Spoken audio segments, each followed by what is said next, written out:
안녕하세요. 콘스탄트 김의 티스와 함께 돈 버는 아카데미. 이번 시간에는 돈 버는 정보, 쥐젖을 없애는 방법에 대해서 말씀 나누겠습니다. 쥐젖이 무엇인가요? 어려운 말로 연성 섬유종이라고 합니다.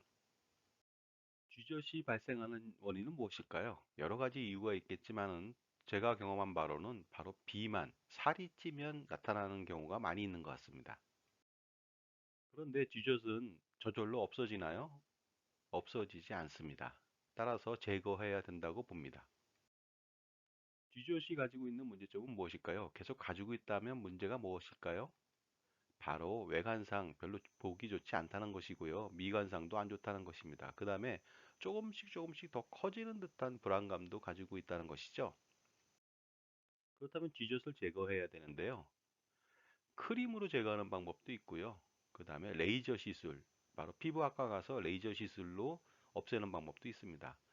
일부는 민간요법으로 손톱깎이로 막 잘라서 없애는데 이거 굉장히 좀 위험하다고 볼 수가 있습니다. 저 같은 경우는 쥐젖을 제거했습니다.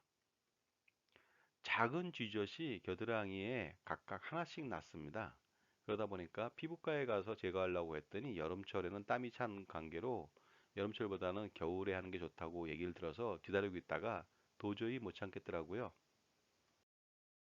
그래서 제거하기로 했습니다. 어려서 배웠던 방법, 민간요법에 따라서 제거하기로 했습니다. 일단 첫 번째, 발생 부위, 겨드랑이를 깨끗하게 닦은 후에요. 그 다음에 그 쥐젖의 가장 밑부분을 실로 꽉 묶습니다. 그리고요, 한 3, 4일 정도 지나면 쥐젖 부위가 적색으로 변하고 이어서 흑색으로 색깔이 변하게 됩니다. 그 다음에 하루나 이틀 있다가 실을 제거해 줍니다. 실을 제거하고 나서 그 샤워를 하다 보면요, 쥐젖이 없어진 것을 확인할 수가 있습니다. 저절로 떨어진다는 것이 되겠습니다. 마치 갓난아기가 배꼽 떨어지듯이 아주 깨끗하게 떨어집니다. 그런데 주의할 점은 있습니다. 민감 피부를 가졌거나 쥐젖이 큰 경우, 많은 경우에는 당연히 이런 방법은 통하지 않을 것으로 판단합니다. 저 같은 경우에는 피부가 민감하지 않고요. 덧이 잘 나지 않는 나름대로 괜찮은 피부를 가지고 있는 것 같습니다. 그래서 실로 묶어서 그 피를 통하지 않게 한 다음에 저절로 떨어지게 만드는 방법도 저한테는 굉장히 효과가 있었던 것 같습니다.